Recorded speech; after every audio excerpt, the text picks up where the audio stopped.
قربانی کے نصاب میں 5 چیزیں دیکھی جائیں گی. 5 یہ خوب اچھی طرح دماغ میں بٹھا لیں. اور یہ 5 چیزیں کس دن دیکھی جائیں گی؟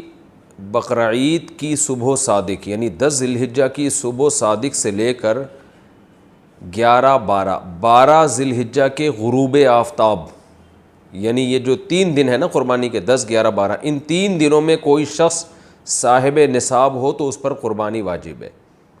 صاحب نصاب کا مطلب کیا ہے یہاں پر قربانی پر خوب سمجھ لیں. سونا ہو کسی کے پاس، یا چاندی ہو، یا مال تجارت ہو. تجارتی مال کا مطلب وہ چیز جو بیچنے کی نیت سے خریدی ہو. کوئی پراپرٹی ہے بیچنے کے لیے خریدی، دکاندار کا جو جتنا سامان دکان میں پڑا ہوتا ہے سب بیچنے کے لیے خریدا ہوتا ہے. کوئی کپڑا آپ نے خریدا تھا، خریدتے ہوئے بیچنے کی نیت تھی، تو یہ تجارتی مال کہلاتا ہے. چوتھی چیز ہے نقد رقم، کیش، یعنی جو بھی آپ کے پاس بینک میں یا جیب میں جو کیش اماؤنٹ پڑا ہوتا ہے. یہ 4 چیزیں ہو گئی. 5ویں چیز ہے ضرورت سے زائد سامان. ضرورت سے زائد سامان میں بہت تفصیل ہے. آسان اس کی ایک جو ہم اگر ضبط کر سکتے ہیں تو وہ چیز جو پورے سال بھی استعمال نہ ہوتی ہو. گھریلو چیزوں میں وہ چیزیں جو پورے سال بھی استعمال نہ ہوتی ہوں، جیسے کپڑے، کوئی یا برتن ہے، ڈنر سیٹ ہے، پورے سال استعمال نہیں آتا. اسی طرح کوئی پراپرٹی پڑی ہوئی ہے جو نہ کرائے پر دی ہے آپ نے اور نہ آپ اس میں رہتے ہیں، وہ پراپرٹی بھی ضرورت سے زائد میں داخل ہے.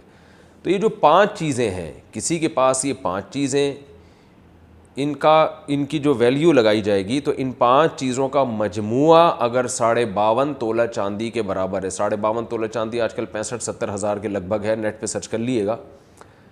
تو کسی کے پاس یہ 5 چیزیں، یا 5 میں سے 4 چیزیں، یا 4 میں سے 3 چیزیں، یا 3 میں سے 2 چیزیں، یا کوئی ایک چیز 52.5 تولہ چاندی کے برابر ہے، اور یہ بقرعید کی صبح صادق سے لے کر ذی الحجہ کی 12 تاریخ کی غروب آفتاب سے پہلے تک رہتی ہے اس کے پاس، تو ایسے شخص پر، یعنی بقرعید کی صبح صادق کے وقت اس کے پاس یہ نصاب موجود تھا، اور یہ 13 تاریخ کی ذی الحجہ تک اس کے پاس یہ نصاب موجود رہتا ہے، تو وہ صاحب نصاب کہلائے گا.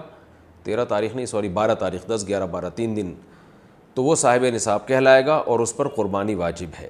بشرطے کہ یہ جو 5 چیزیں یا 4 یا 3 یا 2 چیزیں میں نے بتائی ہیں، ان میں سے سب سے پہلے قرضہ مائنس کیا جائے گا، یعنی قرضہ مائنس کر کے 52.5 تولہ چاندی کے برابر بن رہا ہو.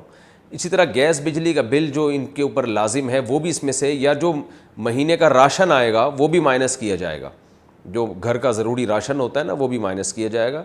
مائنس کرنے کے بعد اگر 52.5 تولہ چاندی کے برابر رقم بچ رہی ہے تو ایسے شخص پر قربانی واجب ہے، چاہے مرد ہو چاہے عورت ہو. تو عورت کیسے قربانی کرے گی؟ سونا خواتین کے پاس بہت ہوتا ہے، چاندی ہوتی ہے. چاندی نہیں بھی ہو تو سونے کے نصاب جو ہے اس کے ساتھ اگر 1 روپیہ بھی ہے تو وہ بھی 52.5 تولہ چاندی کی قیمت دیکھی جائے گی اس میں بھی. تو عورت کیسے قربانی کرے گی؟ اس کے پاس تو کیش نہیں ہوتے عام طور پہ، تو پورے سال جمع کرے، تھوڑے تھوڑے اپنی جیب خرچی سے بچایا کرے، یا سونا کو بیچ کر کرے.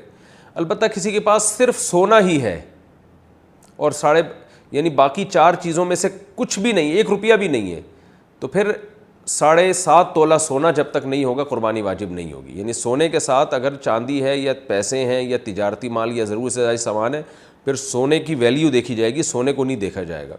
لیکن اگر صرف سونا ہی ہے تو پھر 7.5 تولے سونے سے کم پہ نہ زکوٰۃ ہوتی ہے نہ قربانی ہوتی ہے.